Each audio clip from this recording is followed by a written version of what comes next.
News 18 Bangla স্বাগত আপনাদের সঙ্গে রয়েছি আমি শর্মিষ্ঠা। প্রচারে বেরিয়ে আক্রান্ত ডায়মন্ড হারবারের সিপিএম প্রার্থী ফুয়াদ হালিম। আমতলায় হামলার অভিযোগ রয়েছে। ফুয়াদ হালিম সহ 10 জন সিপিএম কর্মী সমর্থকও গুরুতর আহত হন। তৃণমূলের বিরুদ্ধে অভিযোগ সিপিএম এর। অন্যদিকে অভিযোগ অস্বীকার তৃণমূলের। প্রচারে বেরিয়ে আক্রান্ত ডায়মন্ড হারবারের সিপিএম প্রার্থী ফুয়াদ হালিম। আমতলায় আজ প্রচারে বেরিয়েছিলেন তিনি কর্মী সমর্থকদের নিয়ে। আর সেখানে তৃণমূল কংগ্রেসের আশ্রিত দুষ্কৃতীরা তার উপর হামলা চালায় বলে অভিযোগ। ক্যান্ডিডেটের গায়ে হাত দেওয়া যাবে না।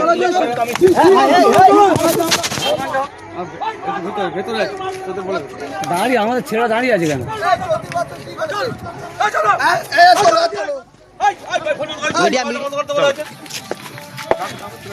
दे दो सीबीजिल में दे दो।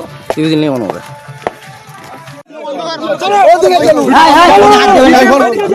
হাত দেবে না, ক্যান্ডিডেটের গায়ে হাত দেওয়া যাবে না।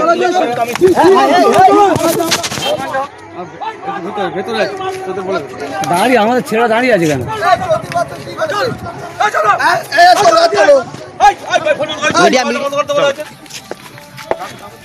दे दो सीबीजिल में दे दो। सीबीजिल नहीं होना होगा। প্রচারে বেরিয়ে আক্রান্ত ডায়মন্ড হারবারের সিপিএম প্রার্থী ফুয়াদ হালিম আমতলায় আজ কর্মী সমর্থকদের নিয়ে প্রচারে গিয়েছিলেন। আর তখনই তৃণমূলের আশ্রিত দুষ্কৃতীরা তার উপর হামলা চালায় বলে অভিযোগ। দাঁড়িয়ে আমাদের ছেড়ে দাঁড়িয়ে আছে কেন?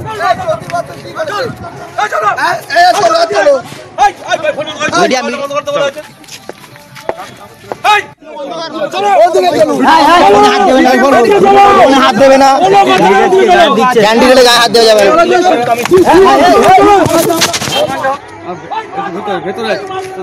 কথা বলবো প্রতিনিধি অর্পণ মণ্ডলের সঙ্গে। অর্পণ, মূলত কাদের বিরুদ্ধে এই অভিযোগ উঠছে আর কেনই বা এই ফুয়াদ হালিম প্রার্থী তার উপর হামলা চালাচ্ছে?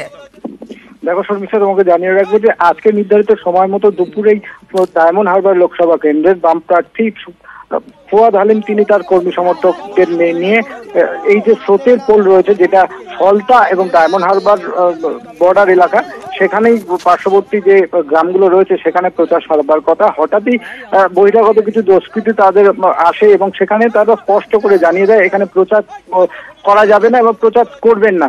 এই কথোপকথন চলার পরেই কিন্তু চড়াও হয় বেশ কিছু দুষ্কৃতী।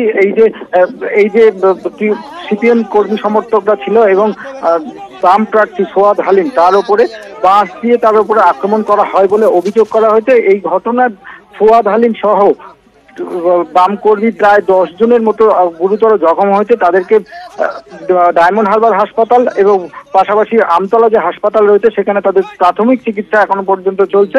তবে আমরা ফুয়াদ হালিমের সঙ্গে কথা বলে যেটা জানতে পেরেছি যে তিনি যে অ্যাপ রয়েছে সেই অ্যাপে তাদের নির্বাচনের যে প্রচার সারা কথা সেটা কিন্তু জানিয়েছিলেন এবং নির্বাচন কমিশনের লোক থাকার কথা, পুলিশ থাকার কথা ছিল। কিন্তু সেখানে যখনই হামলা হয়েছে তখন সেখান থেকে পুলিশ এবং নির্বাচন কমিশনের যে লোক থাকার কথা তারা কিন্তু সেখান থেকে চম্পট দেয়। গুরুতর জখম অবস্থায় অন্যান্য যে কর্মী সমর্থক তার সঙ্গে ছিল তাদেরকে এই ফুয়াদ হালিমকে সেখান থেকে উদ্ধার করে নিয়ে আমতলা গ্রামীণ হাসপাতালে নিয়ে আসার সেখানেই চিকিৎসা চলছে। এই ঘটনার পরেই কিন্তু পুরো বিষয়টি নির্বাচন কমিশনের কাছে জানানো হবে এমনটাই কিন্তু তারা জানিয়েছেন। ধন্যবাদ। কথা বললাম প্রতিনিধি অর্পণ মণ্ডলের সঙ্গে। প্রচারে বেরিয়ে আক্রান্ত হলেন ডায়মন্ড হারবারের সিপিএম প্রার্থী ফুয়াদ হালিম। কর্মী সমর্থকদের নিয়ে আজ আমতলায় প্রচারে বেরিয়েছিলেন তিনি সেটা পূর্ব সূচিতে জানিয়ে দিয়েছিলেন যে সেখানে তিনি প্রচারে যাবেন। নির্বাচন কমিশনের পদস্থ কর্মীরা এবং পুলিশের সেখানে থাকার কথা ছিল, কিন্তু যখনই প্রার্থী ফুয়াদ হালিমের উপর হামলা চালানো হয় তখন সেখানে ঘটনাস্থলে কেউ উপস্থিত ছিল না বলে অভিযোগ উঠছে সিপিএম এর পক্ষ থেকে। ক্যান্ডিডেটের গায়ে হাত দেওয়া যাবে না।